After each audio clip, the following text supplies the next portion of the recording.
हरि बोल। मीरा दीवानी हो गई रे, मीरा मस्तानी हो गई। मीरा दीवानी हो गई रे, मीरा मस्तानी हो गई। दोस्तों, कहा जाता है कि नारी शक्ति महाशक्ति होती है, नारी शक्ति आदि शक्ति होती है। नारी साक्षात दुर्गा का रूप होती है, लक्ष्मी का रूप होती है, काली का रूप होती है। नारी का संकल्प महासंकल्प होता है। अगर नारी ठान ले कुछ भी करने के लिए, तो इस दुनिया में कुछ भी उसके लिए असंभव नहीं है। हर संभव को हर असंभव को संभव कर सकती है नारी, हर मुश्किल को आसान कर सकती है नारी। नारी जगत जननी है, नारी दुर्गा का रूप है, काली का रूप है।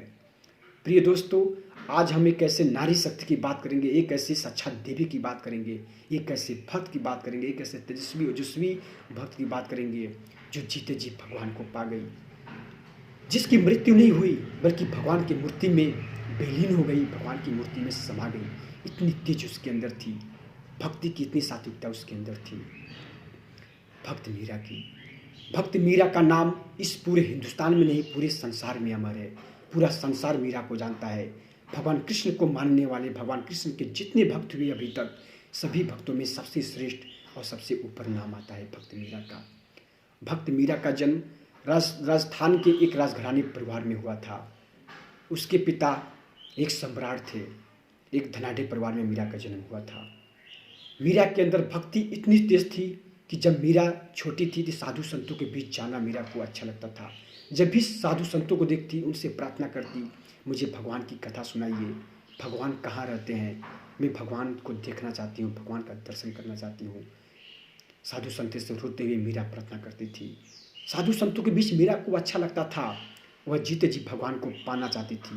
भगवान को पाने की, भगवान को जानने की, भगवान का दर्शन करने की मीरा के अंदर लालसा था। जब मीरा छोटी थी तो उसके माता का निधन हो गया। माता का निधन होने के बाद मीरा को बहुत दुख और पीड़ा हुआ।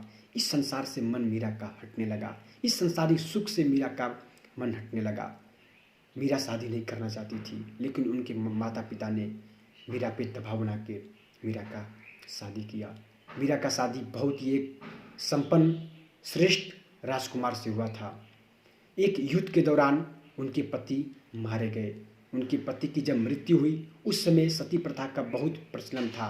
मीरा को भी उनके पति के साथ सती करने का प्रयास किया गया, लेकिन मीरा ने इसका पुरजोर विरोध किया और वह घर परिवार संसार को छोड़कर भगवान की भक्ति में रत होना चाहती थी, भगवान के धाम जाना चाहती थी।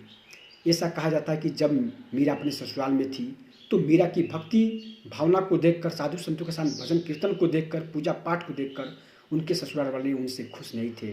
उनके सास ससुर, पूरा पड़ोसी, पूरा गांव उनके विरोध में था मीरा के। लेकिन करते तो क्या करते, मीरा तो भगवान की भक्ति में पागल हो गई थी, मग्न हो गई थी। सूझ बूझ खो बैठती मीरा जब भगवान की भक्ति करती। एक बार भक्त मीरा को मारने के पर्पज से, मारने के नियत से उनको विष दिया गया, लेकिन उस विष को अमृत समझकर मीरा पी गई। इतनी भक्ति उसके अंदर थी। भगवान की साक्षात मीरा के ऊपर कृपा हुई और भगवान की कृपा से मीरा की मृत्यु नहीं हुई। सभी लोगों को बहुत आश्चर्य हुआ। सभी लोग चकित हो गए कि ऐसा कैसे हो सकता है, विष देने के बावजूद भी मीरा क्यों नहीं मरी। सभी को आभास हो गया कि इस भक्त के ऊपर भगवान की साक्षात कृपा है, इसके ऊपर भगवान की साक्षात कृपा है, इसलिए मीरा नहीं मरी। मीरा की भक्ति को देखकर जितने साधु संत थे, सभी को यह आभास हो गया कि ये साक्षात देवी का रूप है, साक्षात दुर्गा का रूप है, एक शुद्ध, एक पवित्र भक्त है। मीरा भगवान को पाने के लिए, भगवान का दर्शन करने के लिए घर परिवार संसार को छोड़कर वृंदावन चली गई। वृंदावन जाने के बाद मीरा की मुलाकात गोस्वामी जी से हुआ। गोस्वामी जी ने मीरा को भगवान के बारे में बताया, भगवान की कथा सुनाया। भगवान को पाने के लिए, भगवान को जानने के लिए मीरा के अंदर जो शक्ति थी वह और तेज हो गई। साधु संतों के बीच में रहकर भगवान के प्रति पाने की और जिज्ञासा तेज हो गई। वहाँ कुछ वर्ष बिताने के बाद मीरा द्वारका चली गई।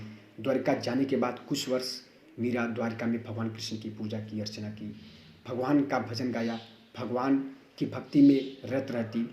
ऐसा कहा जाता है कि वहाँ पे भक्ति के दौरान, भक्ति करने के दौरान, साधु संतों के बीच में रहने के दौरान मीरा की मृत्यु नहीं हुई, बल्कि मीरा भगवान कृष्ण की मूर्ति में समा गई, भगवान कृष्ण की विग्रह में समा गई।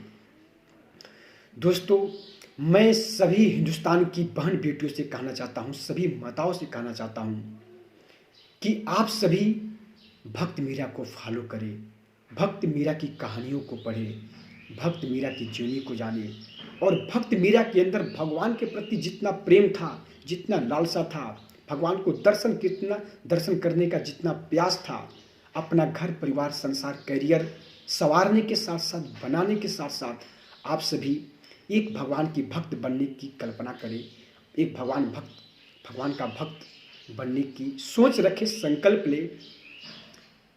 यही मैं कामना करता हूँ और शुभकामनाएं देता हूँ कि सभी बहन बेटी भगवान की भक्त बने, मीरा को फॉलो करें और अपना जीवन सुख में बिताएं।